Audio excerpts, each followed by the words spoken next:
ननद रानी ताली दोनों हाथों से बजती है।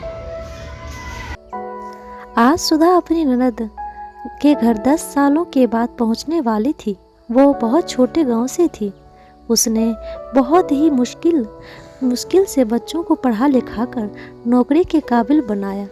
उसके बच्चों ने बाहर रहकर ही उच्च शिक्षा ग्रहण की थी, पर सुधा का रहन सहन गाँव में रहने के कारण नहीं बदला था। जबकि उसकी ननद बहुत बड़े शहर बेंगलोर में रहती थी। उनका लाइफस्टाइल भाभी से काफ़ी अलग था, पर बेटा काबिल होने के कारण उसके बेटे अभिलाष को नौकरी के सिलसिले में बेंगलोर जाना था। उसकी कंपनी में ट्रेनिंग थी। उसके लिए कंपनी की ओर से होटल में रुकने की व्यवस्था की थी।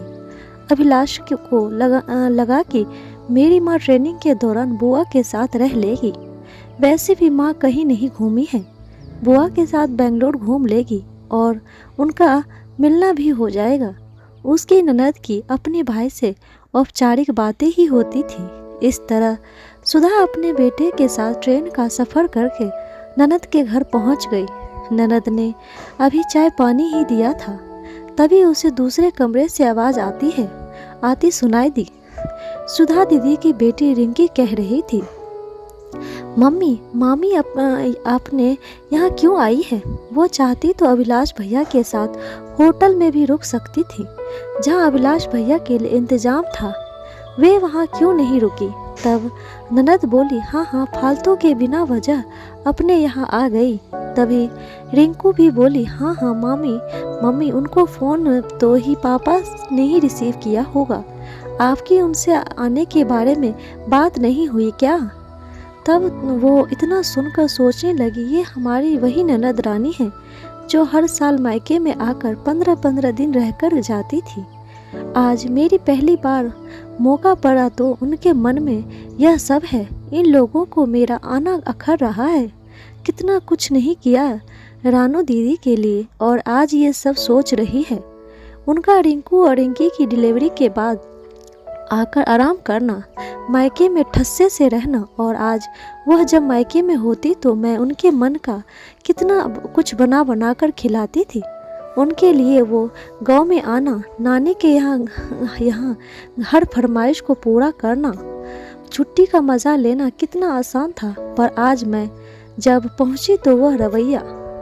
आज सासू माँ की एक बात याद आ रही थी कि बेटी को देते ही हैं, लेने की उम्मीद भी मत करना। पर उनका मेरे बच्चों को कुछ देना दूर, ये तो हमसे प्रेम भी नहीं करते हैं। मैंने तो हमेशा फ़र्ज निभाए हैं, पर सासू माँ ने अपनी बेटी को कोई नसीहत नहीं दी। प्रेम और विश्वास से ही आपसी रिश्ता चलता है। पर वो समझ चुकी थी। इतना सुनते ही वो बैठक में बैठ गई। तभी नंदोई जी ने हॉल में आकर कहा, अरे भाभी, आपको यहाँ कुछ चाहिए तो रानू को कह देना। जैसे तैसे रात का समय हुआ। खाना पीना के बाद सब सोने की तैयारी कर रहे थे।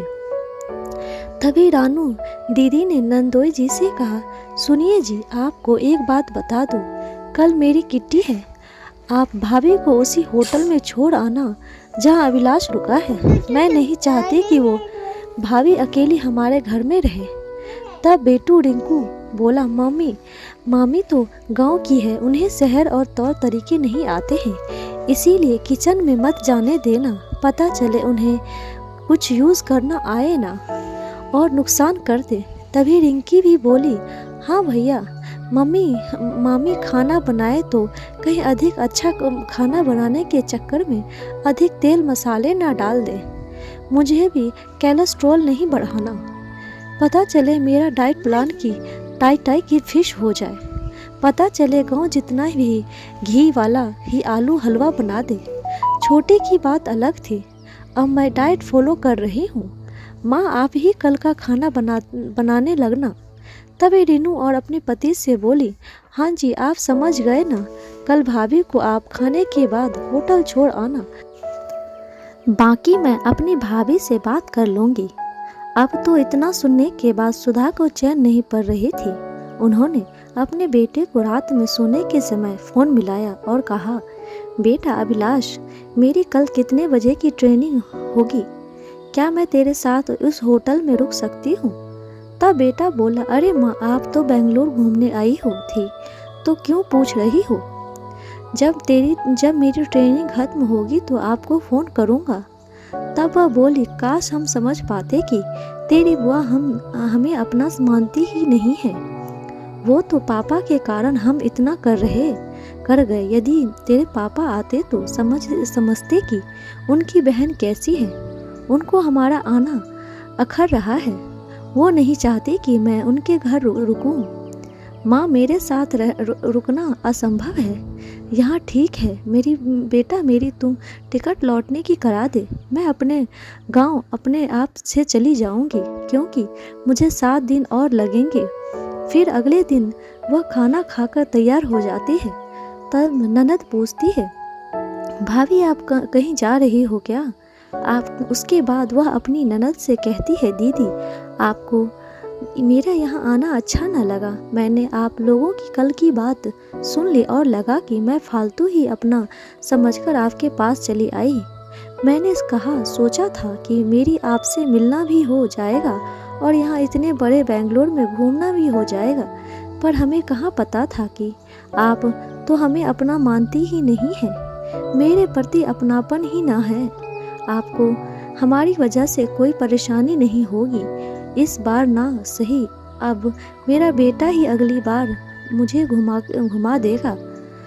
वो तो आप लोगों कहती थी कि मेरा बेंगलोर ऐसा है वैसा है, बस बेंगलोर घूमने की हसरत मन में हो गई थी। इसीलिए सोचा आप लोग मेरे अपने हैं, आपके साथ घूम लूँगी। पर मेरे समझने ही मेरी ही गलती हो गई। आप दिल से बहुत छोटी रह गई। काश पहले वो मेरे तेरे भैया तुझे समझ पाते तो वो मुझे कभी नहीं भेजते। आज समझ आया कि हम लोग गांव से हैं, पर बेटे को पेट काट कर हम बड़े लोगों के साथ उठने बैठने लायक बना दिया है। वो भी हमें एक दिन घुमा ही देगा। मेरी शाम की लौटने की ट्रेन है।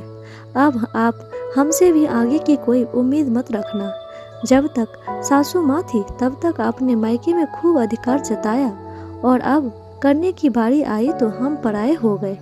इतना ही कहना सुनकर रानू दीदी बोलने लगी, भाभी आप कैसी बातें कर रही हैं?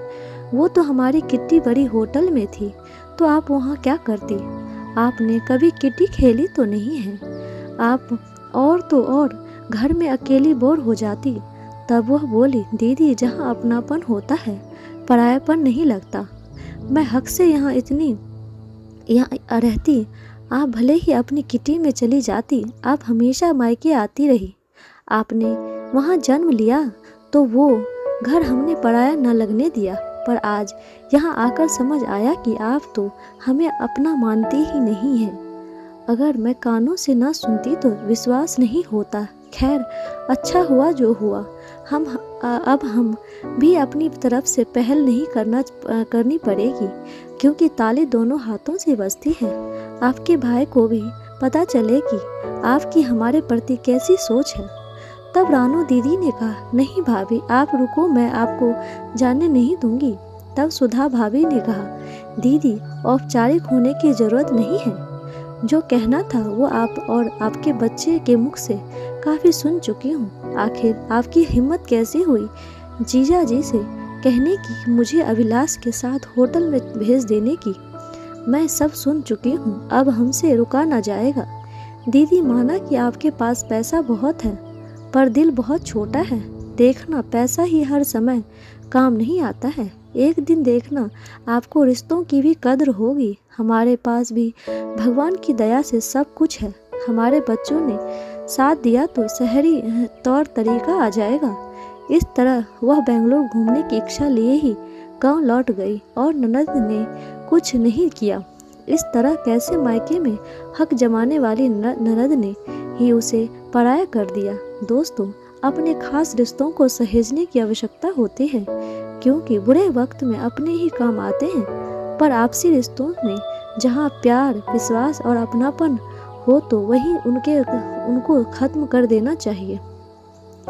कैसी लगी आपको कहानी? कमेंट बॉक्स में ज़रूर बताइएगा। लाइक शेयर सब्सक्राइब जरूर कीजिएगा। धन्यवाद।